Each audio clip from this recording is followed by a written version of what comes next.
On the heels of the Alaska Airlines plane, just losing a piece of its fuselage, we've been seeing articles like this pop up with a little bit more regularity, and I'm just wondering, what are they doing out here? Are they trying to cope real bad with some of their policies falling flat on their face, or are they just trying to prep us for something else? Like, don't worry, guys, we understand that, you know what, hey, we weren't exactly adequately staffed this time around, and yeah, we're heading directly into the ground, but don't worry, guys, these planes right here, pure American steel, so just feel free to tuck your head between your knees and kiss your ass goodbye.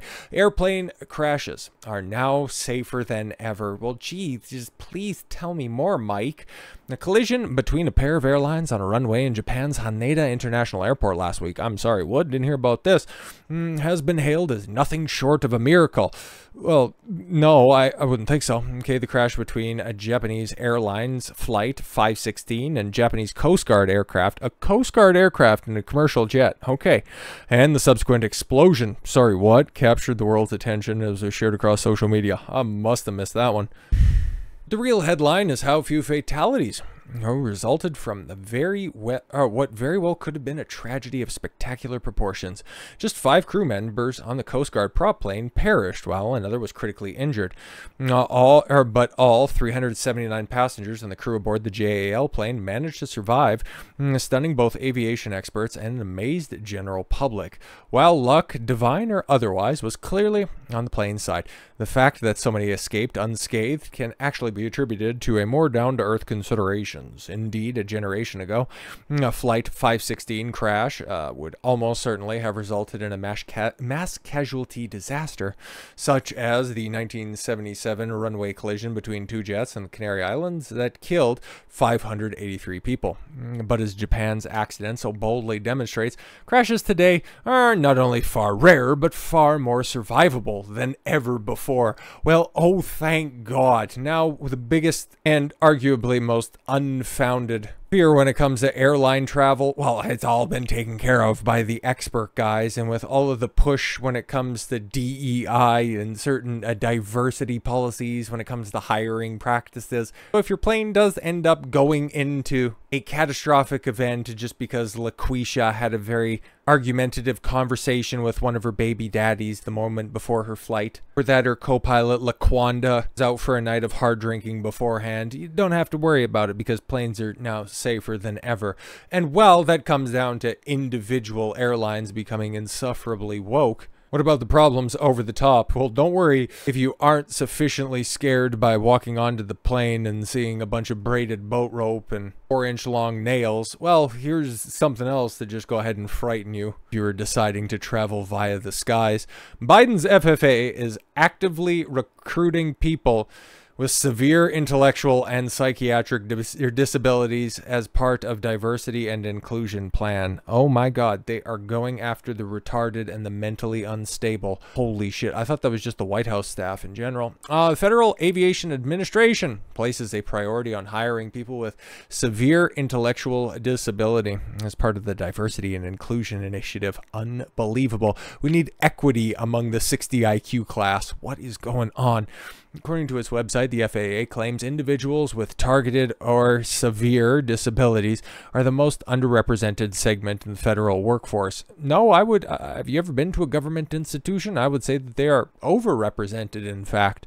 Under its People with Disabilities program, the agency says it actively recruits, hires, promotes, retrains, develops, and advances people with disabilities. The FAA targets the following disabilities as a matter of policy: hearing, vision. Oh, great. So I want somebody up there in air traffic control going, I don't know, you can land on one of the runways. You just go ahead and pick whatever feels right.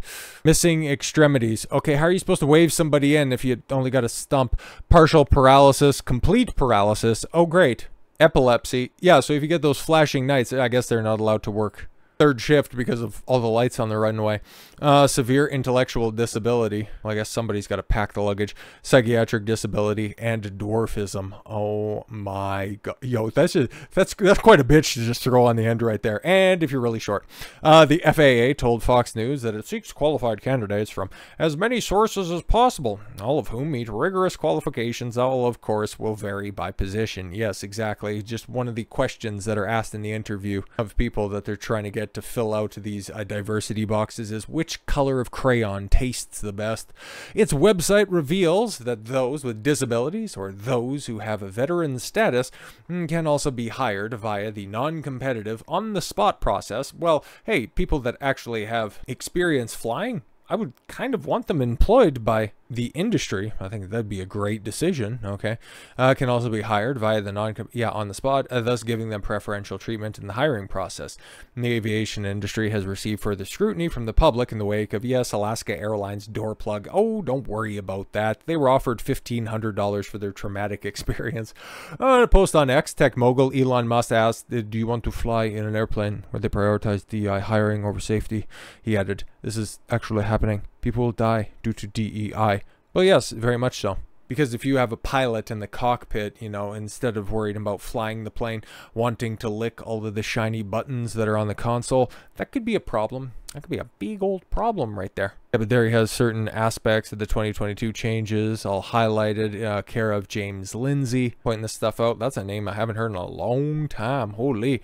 Musk's comments came in response to a report that revealed that in 2022 that Boeing, the same 737 MAX 9 jet that just had that old door plug just disappear at altitude. Funny that they would have these DEI policies in place. I'm sure it has nothing to do with any of that. Began prioritizing, yes, you say DEI, I say DIE, tomato, tomato, as part of the hiring process in 2022. Alaska Airlines situation came on the heels of a shocking report in December, which showed that there were 19 instances where planes nearly crashed into each other at airports in the first 10 months of 2023. This is the highest number since 2016. The report noted that the FAA has struggled to hire more air traffic controllers as the number of flights a day has gone up. Oh boy, the number of fully certified air traffic controllers is down 1,000 people from 10 years ago. But yay, that's fine, man. With these new hiring policies where they go ahead and they emphasize diversity, equality, and inclusion right there in the letter of it. Boeing's corporate filings with the SEC revealed that beginning in 2022, the annual bonus plan to reward CEOs and executives for increasing profit for shareholders and prioritizing safety was changed to reward them if they hit DEI targets. I'm sure that has nothing to do with it, putting somebody that is wholly unqualified, but because they check certain boxes on a form so that some people can get some, you know, substantial kickbacks, I'm sure that has nothing to do with the dwindling competent workforce that is out there. And don't worry, if they successfully run off everybody who is competent, well, you could just go ahead and replace them with a bunch of penny eaters, a bunch of aspiring piggy banks that you can go ahead and put into the air traffic control towers. I'm sure that it won't have any long-term consequences at all whatsoever. And I'm sure it has absolutely nothing to do why we are being inundated with stories of Japanese airline crashes. According to a 2022 MIT study, commercial air travel is now 20 times safer than 4 decades ago. Ooh, I guess they didn't get the update from 2022. Aviation-related deaths, and MIT reported, have fallen from 1 per 350,000 passenger boardings between 1968 and 1977, to just 1 per 7.9 million between 2008 and 2017. But we aren't living now. Holy shit, it's kind of weird to think about this, but we aren't living 7 years in the past. We are living in 2024, and now with the overemphasis on DEI, it's a damn good thing, now more than ever, that air traffic and air travel is safer than it has ever been. So with all that said, thank you all very much for the gift of your time. I'm in Don Consuelo. I want you to follow your gut and get after it. Take care, everyone.